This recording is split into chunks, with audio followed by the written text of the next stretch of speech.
Good morning. काल मी तो video पाठवला होता, बहुतेक भरपूर जणांना मिळाला नाही किंवा त्या ग्रुपला जॉईन व्हावं लागत होतं. ओके, काय जण जे त्या ग्रुपला ॲड झालेत त्यांनी त्यावरील व्हिडिओ बघितला तरी चालेल. ते लास्ट इयरचे आहेत. हां, म्हणजे जर तुम्हाला ह्या लेक्चरमध्ये कन्सेप्ट नाही झालं क्लिअर तर ॲटलिस्ट त्या लेक्चरमध्ये क्लिअर होतील. ओके, काल फंक्शन स्टार्ट केलं होतं. फंक्शन मी आता परत रिवाईज करते आहे थोडंसं. फंक्शन म्हणजे काय? Many times we hire the services. म्हणजे भरपूर वेळा काय असं होतं आहे, आपल्याला खूप गोष्टी एकाच वेळेस करावी लागतात. मग एक व्यक्ती त्या प्रत्येक गोष्ट स्वतः तिथं हजर राहून करू शकत नाही. एकाच व्यक्तीवर तो खूप लोड होणार. म्हणजे आता सपोज एखाद्या घरात एखाद्याचं लग्न असेल, मुलगा मुलगीचं, तर ते पॅरेंट प्रत्येक गोष्ट स्वतः जाऊन तिथं उपस्थित राहून बघणार आहेत का? नाही. मग ते काय करणार, छोटे पार्टमध्ये डिव्हाइड केलं जाणार. तो म्हणजे काय, थोड्या पार्टमध्ये ते वर्क डिव्हाइड केलं जाणार आणि ते दुसऱ्याला करायला देणार आणि ते त्यावेळेस कॉल करणार. म्हणजे आता लग्न असेल, लग्न समारंभ, तर काय, इन्व्हिटेशनची लिस्ट, इन्व्हिटेशन देणारे काही जण ठराविक ठरवलेले असणार आहेत. जेवणाचं बघायला कोणीतरी, स्वागत करायला कोणीतरी, अरेंजमेंट बघायला, लग्नविधीसाठी जे लागतात ती लोक तिथंच लावली पाहिजेत. पैशाचा व्यवहार जर सांभाळायचा असेल, म्हणजे ज्या वेळेस जी गोष्ट आहे ते आपण काय करतो, ह्यांना बघायचं आहे, ते त्यांना बघायचं आहे, असं आपण डिसाईड करतो. म्हणजे काय, it is a team work. म्हणजे छोट्या पार्टमध्ये तुम्ही तुमचे टास्क डिवाइड करायचे आणि त्यावेळेस ते गोष्ट त्या ह्याला कॉल करायचं. That is means function. Function means what?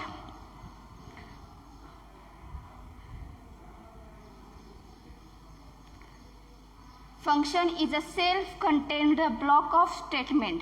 म्हणजे स्वतःमध्ये एक block of statements, multiple statements जर तुम्हाला एक्झिक्यूट करायचे असतील तर self contained block of statement that perform the particular task. They may be developed separately or tested. म्हणजे काय, एकतर तुम्ही तुमच्या मेन प्रोग्राममध्ये तो फंक्शन राईट करू शकता, डिफाईन करू शकता, अदरवाईज तुम्ही सेपरेटली राईट करू शकताय. आणि टेस्टेड म्हणजे काय, कंपायलेशन, म्हणजे त्याच्यातल्या एरर फाइंड करणे. एरर काय असतील ते शोधून काढणे.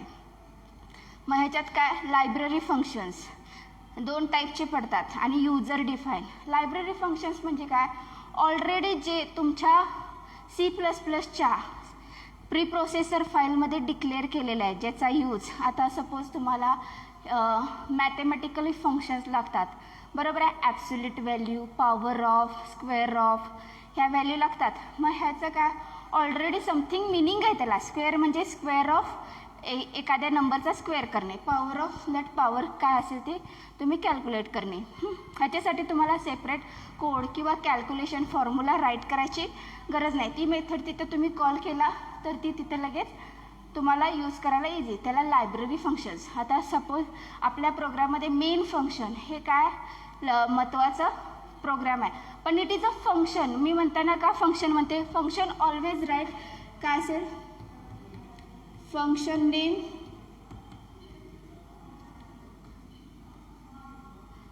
ह्या फंक्शन नेमला त्याच्या पुढे 2 opening and closing rounded bracket असतील तर तो काय म्हणायचा, फंक्शन. फंक्शनलाच काय म्हणायचं, मेथड्स. जे फंक्शन नेमच्या पुढे opening and closing rounded bracket असतो तो म्हणजे फंक्शन. मग त्याच्या बिफोर दॅट त्याचा काय असेल, तो डाटा टाईप असतो. हे फंक्शन डिफायनिंगचे हे आहे. म्हणजे तुम्हाला आता मी सांगणार. आणि युजर डिफाईन म्हणजे काय, युजर मीन्स आता आपण यूज करणारे नाही, आपण ॲज अ प्रोग्रॅमरच. पण जेव्हा एखादा प्रोग्रॅम त्याच्या गरजेनुसार त्याच्या प्रोग्रॅममध्ये लागणारे फंक्शन स्वतः तो क्रिएट करतो किंवा डिफाईन करतो, त्याला काय म्हणायचं, युजर डिफाईन फंक्शन्स. म्हणजे आपल्याला गरज लागेल तेव्हा आपल्याला हवे तसे ब्लॉक ऑफ स्टेटमेंटचे फंक्शन्स तुम्ही करायचं, त्याचं नाव आपण एक द्यायचं आणि ते त्यावेळेस कॉल करायचं. म्हणजे ऑलरेडी जे डिफाईन नाही आहे ते. समजलं. Library functions are predefined function. these functions are not required to be written by us. म्हणजे लायब्ररी फंक्शन्स हे आपण लिहिलेले जात नाहीत. those code whose for these functions is readily available. मी काय म्हटलं मगाशी, एखादा एक्स्ट्रा पॉवर ऑफचा स्क्वेअरचा फॉर्म्युला आपल्याला लिहून कॅल्क्युलेशन करायची गरज नाही, त्याचा कोड काय ऑलरेडी रेडीली अवेलेबल असतो तिथं. you can use this function in your program. When we use this function in the program, we need to include the corresponding header files. आता मॅथेमॅटिक्स असेल तर header files आपण input आउटपुटसाठी काय करतो, iostream.h ह्या हेडर फाईलने कॉल करतो. तसंच मॅथेमॅटिक असेल तर मॅथ्स हे यूज करावे लागणार. कोनिओसाठी कोनिओ, बाकीच्या आणखीन भरपूर हेडर फाईल्स आहेत. तुमच्या ह्या 11च्या बुकच्या बॅकसाईडला हेडर फाईलची लिस्ट आहे, तुम्ही चेक करू शकताय. किंवा लक्षात ठेवा, तुम्हाला हेडर फाईल्सचा उद्या यूज होणार आहे. ॲटलिस्ट माहीत पाहिजे तुम्हाला कुठल्या हेडर फाईल्स आहेत. फाईल क्लोजिंगसाठी आयोस्ट्री, इनपुट आउटपुट फंक्शनसाठी कुठल्या आहेत, त्याच्यानंतर कॅरेक्टरसाठी कुठल्या आहेत, स्ट्रिंग फंक्शन्स कुठल्या आहेत, स्ट्रिंगसाठी कुठल्या अवेलेबल आहेत, हे सगळं तुम्हाला माहीत पाहिजे. मेमरीसाठी कुठल्या आहेत, ॲलोकेशनसाठी ॲलॉक तुम्हाला ह्या सगळ्या माहीत पाहिजेत. फक्त माहिती करून घेणे म्हणजे त्याचा ॲक्च्युअल यूज काय, हे कोणी तुम्हाला हे हेडर फाईल ह्याच्यासाठी नाही, ते तुम्ही स्वतः सेल्फ स्टडी करायचं आहे. त्याच्यानंतर मग लायब्ररी फंक्शन्स कुठले कुठले, SQRT rounded bracket, power of, मग असे मी जे सांगितलं ते सेल्सिअस आणि फ्लोर, याला काय म्हणायचे, मॅथेमॅटिकली फंक्शन्स. आता ॲडव्हान्टेज कशासाठी म्हणजे काय, ह्याचे फीचर्स काय फंक्शनचे, तर easy to write and correct the small function for a small task. छोट्या टास्कसाठी आपण छोटे फंक्शन्स क्रिएट करायचे. म्हणजे इझी टू राईट म्हणजे काय, तुम्हाला जर कोडिंगचं कॉम्प्लिकेशन्स होते की नाहीत, कुठले व्हेरिएबल्स कुठं डिक्लेअर केले किंवा कॉलिंगसाठी, ते इझी पडणार आहेत तुमच्यासाठी. Easy to read write and debug. Easy to read write and debug. Read म्हणजे काय, जेव्हा कंपाईल तो प्रोग्राम रीड करतो त्याच्यातला एरर फाइंड करायला डिबगिंग म्हणायचं त्याला. म्हणजे काय, इझी पडतं. छोटा प्रोग्राम असेल, छोट्या लाईन्स असेल, इझी, तिथल्या तिथं तो काय असेल तो मग तुम्हाला लक्षात येणार की ह्या फंक्शनपुरतंच मला करेक्शन करायचं आहे, पूर्ण होल प्रोग्राम चेंज करावं लागत नाही. ह्याचा एक मोस्ट बेनिफिट काय, जर त्या फंक्शनमध्ये एरर असेल तर ते फंक्शनमध्येच चेंज करायचं. जो बाकीचा तुमचा ऑलरेडी करेक्ट प्रोग्राम आहे तो सगळा काही चेंज करावा लागत नाही. कळालं. त्याच्यानंतर the maintenance and modification of the user of the function easier. म्हणजे आता जर म्हटलं जेवढा मेंटेनन्स म्हणजे काय, तो तेवढाच कोड मेंटेन करू शकतोय. एखादा मॉडिफाय करायचा असेल तर तेवढंच तो फंक्शन पुरतंच तुम्ही मॉडिफाय करू शकताय.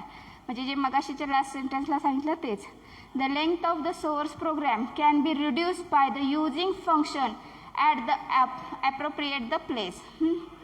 रिड्यूस द लेंथ म्हणजे काय, तिथं तुमचं जर रिपीटेडली लागत असेल तर काय होणार आहे, तुमची रिड्यूस द लेंथ होणार आहे प्रोग्रामची. म्हणजे एखादा फंक्शन तुम्हाला 10 वेळा लागत असेल किंवा 10 लाईनचा कोड तुम्हाला प्रत्येक वेळेस 5-6 ठिकाणी लागत असेल तर त्यावेळेस 50 लाईन तुम्ही इनपुट करणार का नाही. मग एकदाच काय त्या फंक्शनमध्ये फक्त सिंगल ते फंक्शन तिथं कॉल करणार.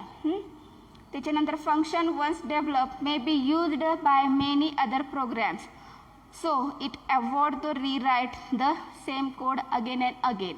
आता मी जे सांगितलं, परत जे ओव्हर करायचं असेल ते repeatedly again and again code तुम्ही राईट करायला लागत नाही. आता सगळ्यात महत्त्वाचा पॉईंट म्हणजे फंक्शन प्रोटोटायपिंग.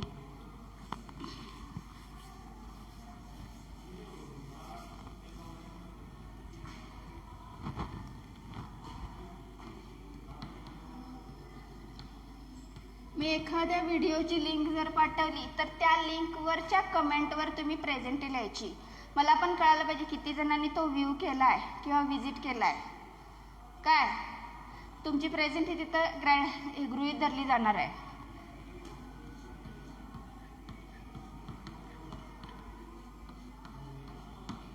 फंक्शन प्रोटोटाइप म्हणजे काय, in C++ all function must be declared before they are used. जे यूज करायच्या आधी डिक्लेअर करायला लागतात. कुठलीही गोष्ट व्हेरिएबल असून दे काही असेल ते आपण यूज करायच्या आधी डिक्लेअर करावं लागतात. नाहीतर काय एरर येते, अनडिफाईन्ड सिम्बॉल. कारण का ऑलरेडी तुम्ही तुमच्या प्रोग्राममध्ये तुम्हाला काय इंटिग्रंट, जसं एखादी काहीतरी रेसिपी तुम्ही बनवणार असाल, साहित्यच नसेल तुमच्याकडे, तुमची रेसिपी होईल का? एखादा तुम्ही काहीतरी बनवणार असाल ते होईल का? नाही. म्हणजे काय, ऑलरेडी तुम्ही डिफाईन करावं लागणार आहे. The all function must be declare before they are used. This is अचिव्ड by the function prototyping. ह्यालाच काय म्हणायचं, function prototyping. The prototype is declaration that defines the argument passed to the function. The prototyping is a declaration of defines the argument. Arguments म्हणजे काय, लक्षात घ्या, arguments, parameters and variable ह्याचा meaning एकच झाला. जे तुम्ही तुमच्या प्रोग्राममध्ये फंक्शनमध्ये काय ॲक्च्युली डिफाईन करतो आपण, एखादे आर्ग्युमेंट्स, आणि त्या आर्ग्युमेंट्सवर तुम्ही काय करताय, समथिंग प्रोसेस करताय, कॅल्क्युलेशन करताय. हां, म्हणजे तिथं तुम्हाला आर्ग्युमेंट तर पास करावे लागणार, arguments that is parameters that is variables. And the type of the value return by the function. ह्याच्यात रिटर्न व्हॅल्यू केली जाते का, तर जे कॅल्क्युलेशन केलं आहे ते कुठंतरी रिटर्न करावं लागणार आहे आपल्याला, कुठल्या तर आर्ग्युमेंटला किंवा व्हेरिएबलला. बरोबर आहे का, ती तिथं नुसतं कॅल्क्युलेशन करून ठेवायचं आहे ते फंक्शनला नाही, एखादी व्हॅल्यू पास पण करावी लागते. म्हणजे तुमचा डाटा रिट्राईव्ह इकडून तिकडं रिसिव्हर सेंड झाला पाहिजे. मग पास करणे अँड रिटर्न करणे हे दोन कीवर्ड यूज केले जातात, म्हटले जातात. मग आता ते डाटा कसा पास किंवा आर्ग्युमेंट कसे पास करायचे त्याचे सुद्धा दोन टाईप्स आहेत, ते तुम्हाला नेक्स्ट पॉईंटला सांगितले जातील. आता फंक्शन प्रोटोटायपिंगच्या सिंटॅक्स लिहून घ्या.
आता इकडे लक्ष द्या, ह्या सिंटॅक्समध्ये काय केलं आहे, फंक्शन प्रोटोटायपिंग. जरी हा वर्डिंगली डिफिकल्ट वाटत असेल, काहीतरी समथिंग डिफरंट आहे, बहुतेक डिफिकल्ट आहे, तर काही नाही, सोपं आहे. जे तुम्ही फंक्शन तुमच्या प्रोग्राममध्ये यूज करणार आहे ते डिफाईन करणे बिफोर द यूज करायच्या आधी.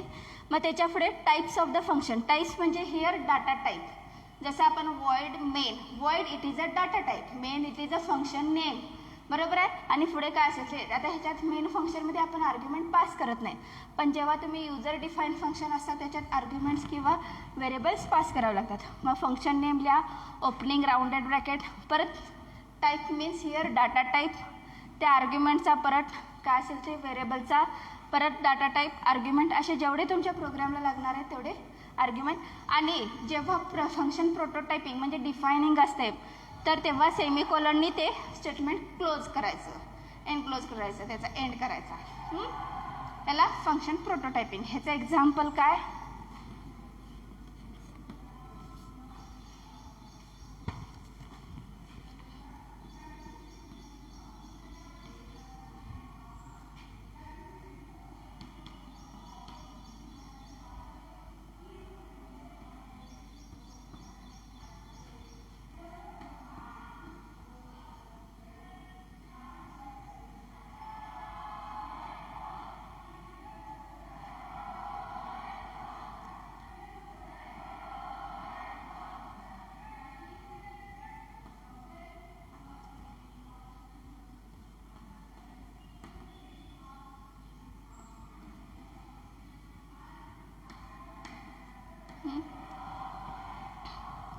आता double it is a data type.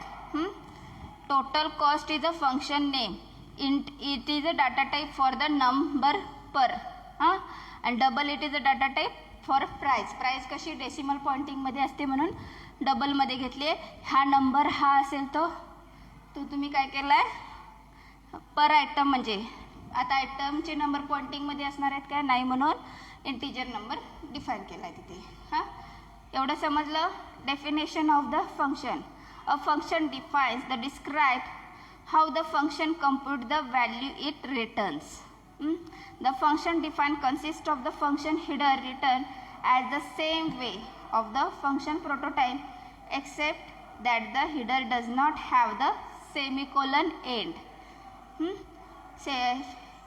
Except the header does not have the semicolon end होत नाही.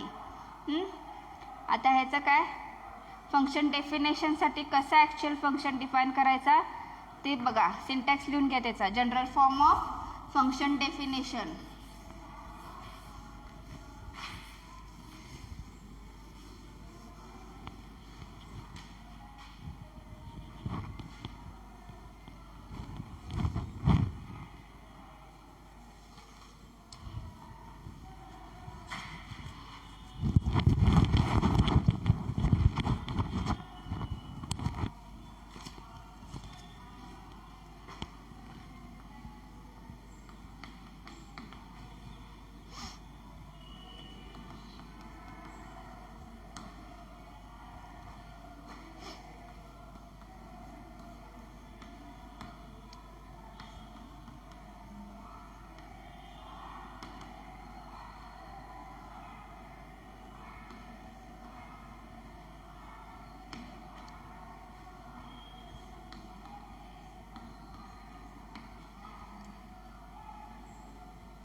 ओके, इकडे लक्ष द्या. हा झाला general form of function definition. हे type means data type, function name, त्याच्यात किती आर्ग्युमेंट पास करणार आहे त्याची लिस्ट. इथं लोकल व्हेरिएबल डिक्लेरेशन, म्हणजे व्हेरिएबल मीन्स हे आर्ग्युमेंट्स जे इथं तुम्ही त्याच्या टाईपनुसार डिफाईन करायचे, डिक्लेअर करायचे. एक्झिक्यूट काय करायचं आहे, ह्या व्हेरिएबलवर काय तुम्ही ॲक्च्युअली प्रोसेस करणार आहे, काय का बिगर नंबर फाइंड करणार आहे, ॲडिशन ऑफ 2 नंबर करणार आहे, का काय अजून काय ग्रेटर दॅन काय फॉर्म्युला असेल ते. त्याच्यानंतर रिटर्न व्हॅल्यू इथं काय असेल ती पास करायची, ती व्हॅल्यू, आणि closing curly bracket. Opening and curly ब्रॅकेटमध्ये तुमचं काय असेल ते फंक्शन तुम्ही डिफाईन करायचं. याला फंक्शन ऑफ डेफिनेशन म्हणायचं. याचं तुम्हाला एक्झाम्पल पण लिहून देऊ का.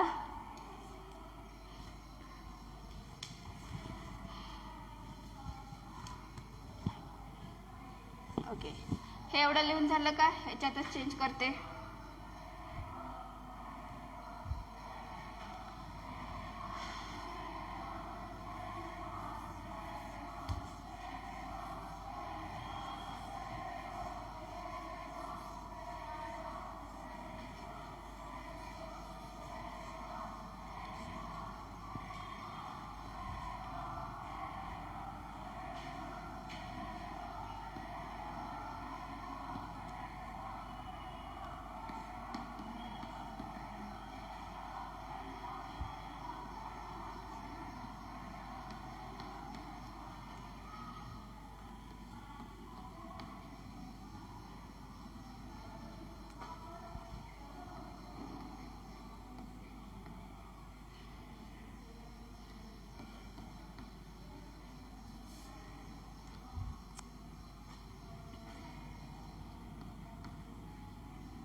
इकडे लक्ष द्या.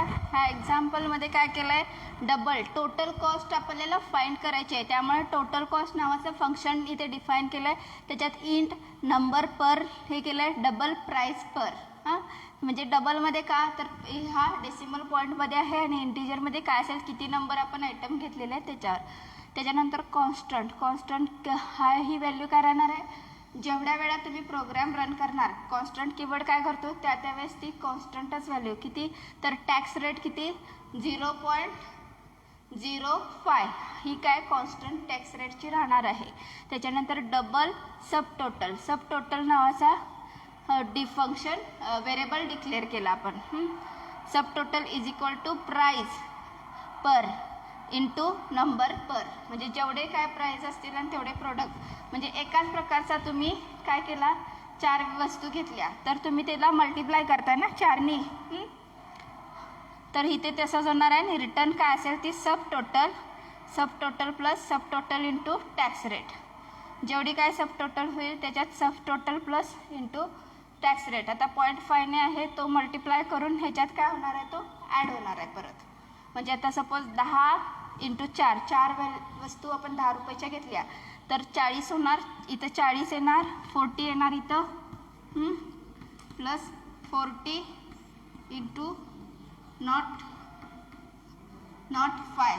हां, नॉट 5 असं काय मल्टिप्लाय होणार. परत इथं जी व्हॅल्यू येईल ती तो काय करणार, 4 पंचे 20.